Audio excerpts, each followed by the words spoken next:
안녕하십니까. 어제 동양학 경영학술연구소 이명료입니다. 오늘은 명리학고수전 일부 파트 2 일곱 번째 동양 천문과 역학에 대해서 말씀을 드리겠습니다. 우리가 이제 동양 천문이라고 하는 것은 이제 하늘의 별자리를 이야기하는데, 동양 천문과 역학은 같은 이제 원류, 즉 동양 철학이 근본이다라고 하는 그러한 맥락으로 이어가겠습니다. 저희들의 달력을 보면 일요일, 월요일, 화, 수, 목, 금, 토, 일 이렇게 요일이라고 이제 붙이고 있습니다. 그러나 이제 우리가 이 어디서 나왔느냐고 하면은 저희 그 민족은 원래 북두칠성을 상당히 근본으로 하고 있는 그러한 그 민족입니다.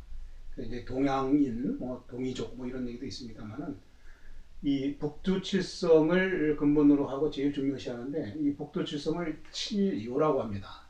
그러니까 7개의 요가 있다고 하는 얘기인데, 우리가 일반적으로 요일을 많이 얘기합니다. 요일, 일요일, 월요일, 화요일, 수요일, 목요일, 금요일, 토요일. 그 요일이 바로 이 7요의 북두칠성의 별자리의 같은 맥락이 되겠습니다. 그 7요일이라고 하는 이 요가 주일이라고 하는 것은 음양과 이제 오행이 되겠습니다. 여기에 보듯이 일주일이 일, 월, 화, 수, 목, 금, 토. 즉 일은 태양이요, 월은 달이요, 화, 수, 목, 금, 토, 성입니다. 별자리가 되겠습니다. 그래서 우리가 일주일을 일, 월, 화, 수, 목, 금, 토, 요일 이렇게 명칭하는 것이 우리 그 동양 천문에서 나오는 그 얘기랑 같다고 얘기할 수 있습니다. 그러니까 요일이라고 하는 말은 그렇게 해서 이루어진 것이고, 저희들이 이제 일월, 즉 음양, 다음에 오행은 화수목금토, 이렇게 해서 오행으로 이루어지는 그 동양 정문이 바로 음양과 오행으로 이루어졌다라고 말씀을 드릴 수 있는 것입니다. 그래서 양이라고 하는 것은 동적이고, 그래서 가벼워서 하늘로 올라가고, 음이라고 하는 것은 정적이기 때문에 무거워서 아래로 내려오는 것이 되겠습니다. 음양과 그 동정지간, 즉 양이라고 하는 동과 음이라고 하는 정의 그 사이에 변화를 이루어지는 그것이 바로 만물의 그 법칙이 되는 것이다 라고 말씀을 드릴 수가 있습니다. 그래서 이 역학이라고 하는 자체는 이러한 동정지간의 변화, 그것을 서로 문학적으로, 학문적으로 서로 상호관계를 이해하고 연구하는 그러한 역학이 되겠습니다. 그럼 이 역학에서 제일 중요시 생각하는 것은 바로 천지인이 되겠습니다. 양이라고 하는 것은 가벼워서 하늘로 올라가니까 천이 되는 것이고, 음이라고 하는 것은 무거우니까 아래로 지가 되는 겁니다. 그 사이에 바로 사람, 인간, 인이라고 하는 것이 인 다음에 간자가 있습니다. 인간이라고 하는 것이 바로 천과 지 사이에 있는 것이 바로 인간. 그래서 천지인이라고 이렇게 부르고 있습니다. 이 고서를 보면 이렇게 나와 있습니다. 상통천문 하달지리 중찰인사라. 하늘로 통하는 것은 바로 천문이요, 밑에 땅으로 이루는 것은 지리요, 다음에 중찰 가운데에서 살피는 것은 인사라고 하는 이러한 것이 역학이라고 합니다. 그래서 이 상통천문이라고 하는 천은 우리가 하늘을 보면 기가 어떻다, 상이 어떻다고 얘기합니다. 그래서 우리가 흔히 기상이다 이런 표현을 합니다. 기상이라는 표현을 하는데, 우리가 천문대라든가 어떤 기상을, 하늘의 어떤 움직임, 그다음에 모양새를 보는 것을 기상을 본다고 합니다. 그래서 그 우리 일기예보도 마찬가지고, 그래서 기와 상을 얘기하고, 하달지리는 이제 땅으로 내려와서 있는 건데 우리는 형질이라고 얘기합니다. 그래서 이 구체화가 되고, 요거는 이제 무형화가 되고, 요거는 유형화가 된다고 볼 수가 있겠죠. 그래서 이건 지형, 지질 이렇게 표현해서 우리가 이제 학교시 제도권 내에서 학교 보일 때도 지리, 부도라든가 지리 이런 것을 공부했을 때 그 지형, 지질이 되겠습니다. 중찰 그 가운데 있는 것은 바로 사람이 되겠습니다. 따라서 땅 위를 밟고 있는 것이 사람이요, 사람이 하늘의 공간에 이렇게 머리를 두고 있는 것이 바로 사람이다. 따라서 천지인의 관계를 잘 이해하고, 또한 그 변화무쌍한 그 만물의 변화, 즉 동정지간의 그런 변화 모든 것을 이해하고 연구하고 하는 것이 바로 그 역학이라고 할 수가 있습니다. 그래서 이 천이라고 하는, 하늘이라고 하는 것은 우리가 학문으로 볼 때 천문학, 다음에 지라고 하는 것은 풍수지리야, 중찰 인사의 이는 바로 인문학, 이래서 천문학과 풍수지리학과 인문학 이렇게 세 가지로 우리가 구분할 수 있습니다.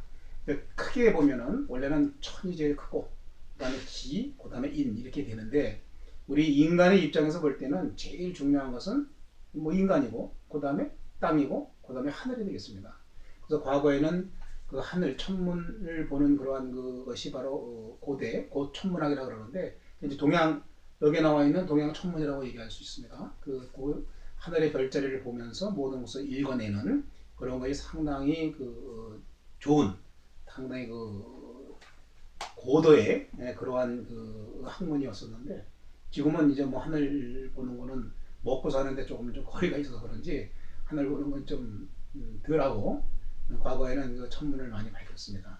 그래서 하늘의 그 별자리 같은 경우도 여기에 나와 있습니다만은 천상 열차 분야 지도다 이렇게 얘기하는 것은 하늘의 기상에 있는 것을 하늘에 떠 있는 그러한 기와성을 보는 그러한 별자리를 열차 분야 지도라고 하는 과거의 그 별자리 그 그림이 있습니다. 그 그림은 뭐 이 우주에 어떻게 별이 위치하고 어떤 자리가 위치하는 것을 나타내는 그러한 그 지도가 있는데 그 지도도 우리가 얘기하는 지금 천문에 해당하는 그러한 얘기가 되겠습니다.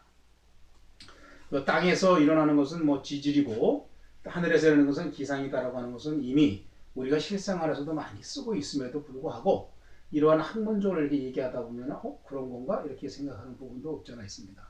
그래서 하늘과 땅과 인간 즉 천지인의 관계를 잘 살피는 것이 원래 더 중요한데 실제로 살다 보면 우리가 사람에 관한 것을 얘기하는 것은 여기에 동양학 중에서도 역학 중에서도 명리학을 가지고 사람의 그러한 그 타고난 품격과 다음에 변화무쌍한 그러한 삶의 어떠한 그 형태를 볼 수가 있다고 하는 것이 되겠습니다. 그 역학이라는 것은 처음서부터 어떻게 발생이 됐나 하면은 하도와 낙서라고 합니다. 하도라고 하는 것은 옛날에 복기시 꽤 오래된 수천 년 전에 복기시가 그 하늘의 이치를 나타내는 것을 하도 용마에서 나왔다고 합니다만 그 다음에 낙서는 이 땅의 이치를 나타내는 그러한 이 두 그림에 의해서 이 역학이라는 것이 발전이 된 걸로 그렇게 서술이 되고 있고 또 그것이 이제 역사라고 이렇게 주장을 하고 있습니다. 그래서 하도와 낙서는 하늘의 이치와 땅의 이치를 나타내는 것이 되겠습니다. 그래서 주역도 64경이 바로 하늘의 이치와 땅의 이치를 나타내는 그러한 주역 64경이 되겠습니다. 그래서 과거에 우리 이제 그 원방각이라고 하는 그런 얘기가 있습니다. 그러니까 원방각이라고 하는 것은 이제 원이고 방이라고 하는 것은 네모난가고 각이라는 것은 삼각형인데 과거 중국 시대에 그 왕충이라는 학자가 그 개천소를 주장하면서 여기 천원 지방이다 이렇게 얘기했습니다. 하늘은 둥글고 땅은 네모나다 이렇게 주장을 했고 이 하늘은 뭐 당연히 둥글지만 뭐 지구도 둥글다고 나중에 표현이 됐지만 왜 네모로 되어 있느냐 하면 우리가 실생활 하면서도 한 평 그러면 3.3 제곱미터 이렇게 나오듯이 이게 사각으로 쓰게 되겠습니다. 그것을 천원 지방이다 이렇게 표현을 하는 것이 되겠습니다. 물론 지구는 둥글지만 실제로 땅의 어떤 크기나 사이즈를 잴 때에는 사방으로 잽니다. 좀 여기서 제 책에서는 언급을 안 했습니다만은 하늘을 얘기할 때 갑을병정 무기경신에는 천상의 그 오행기운이기 때문에 우리가 원으로 표시해서 얘기를 합니다. 갑을병정 무기경신 임계 이렇게 원으로 쓰는 것을 우리가 갑을병정 무기경신 임계하고 그 다음에 땅에 와서 실현된 오행을 해자축, 인묘진, 사오미, 신유술 물론 뭐 자축, 인묘진, 사오미, 신유술이가 되었습니다만은 그것을 표현할 때는 이게 사각형으로 표현을 합니다. 그래서 해자축, 인묘진, 사오미, 신유술 이렇게 사각으로 표시해서 천원 지방의 그 의미를 그대로 그냥 22간지에서 내포하고 있는 것이 되겠습니다. 여기에서 원방각이라고 하는 이 자체는 이 원이라고 하는 것은 하늘이요, 방이라는 것은 땅이요, 각이라고 하는 것은 바로 삼각을 의미하면서 바로 사람을 얘기하는 게 되겠습니다. 그래서 원방각은 천지인을 나타내는 그러한 개천설에서 나온 그런 얘기가 되겠고 상당히 중요한 것이 바로 이 각이라고 하는 이 삼각이라고 하는 것이 상당히 의미가 깊은 것은 우리가 많이 알고 있습니다. 피라미드도 있고 삼각 내에 어떤 변화무쌍한 것이 이제 인간의 어떤 모습이 되겠습니다. 따라서 땅 위에 사람이 있고 사람 위에 하늘이 있는데 우리가 이것도 미래, 과거, 현재를 얘기할 수 있습니다. 과거는 유종조물들이 많고 그러기 때문에 과거의 형태가 되는 거고 하늘에는 미래, 즉 결정된 게 없기 때문에 미래라고 볼 수 있고 현재라고 하는 인간이 있으면서 과거와 미래를 연결해 주는 것이 바로 사람이다 라고 주장하는 부분도 있습니다. 그래서 예를 들면은 이 원방각이라고 하는 이 천지인을 가지고 삼국시대 물론 신라입니다면은 경주에 보면은 첨성대라고 있습니다. 그 첨성대가 바로 천문대인데 하늘의 별자리를 살피는 그러한 천문대인데 그것이 바로 원방각의 형태로 이루어져 있습니다. 라운드로 되어 있으면서 둥글면서 맨 위에는 사각형이 되어 있고 사람 안이 가운데 들어가서 하늘을 쳐다보면 바로 천문을 관찰하는 그러한 천문대의 형상이 바로 우리 경주에 있는 그 첨성대가 그렇게 되겠습니다. 그래서 물론 뭐 책에도 제가 좀 실어놨습니다만은 이 첨성대라고 하는 걸 그냥 우리가 과거의 뭐 유물이다 이렇게 끝나는 게 아니라 과거의 원방각이라고 하는 그러한 천문 하늘을 자리를 바라보는 조사하는 그러한 것이 바로 신라 시대의 경주에서도 바로 활용이 됐다라고 하는 것이 현실로 사실로 유물로 남아 있는 것이 되겠습니다.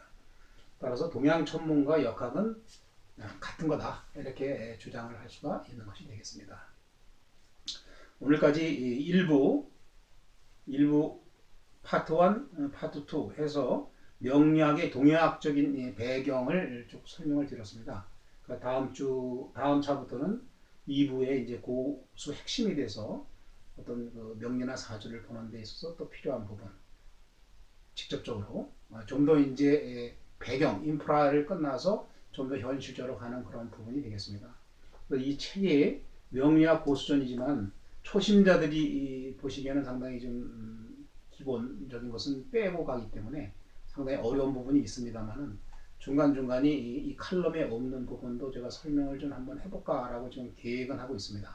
그래서 그러한 것을 하나씩 하면서 우리가 인프라를 배우고 실제로 쓰는 어떠한 동양학 중에서도 명리학을 좀 배우고 어떻게 우리가 여기에 나와 있는 중찰 인사라고 하는 것을 어떻게 보는 것이냐 동정지간의 많은 변화 무쌍한 이것을 사람에게 어떻게 나타나는가 라고 하는 것을 좀 더 연구하고 공부해서 우리가 추리를 비용하는 길한 것은 추구하고 흉한 것은 피하는 그러한 삶의 질을 높이는 그러한 학문적인 즉 실용적인 학문이 됐으면 좋겠다라고 하는 것이 바로 제가 이 명리학 고수전에 의미하고자 하는 부분이 되겠습니다.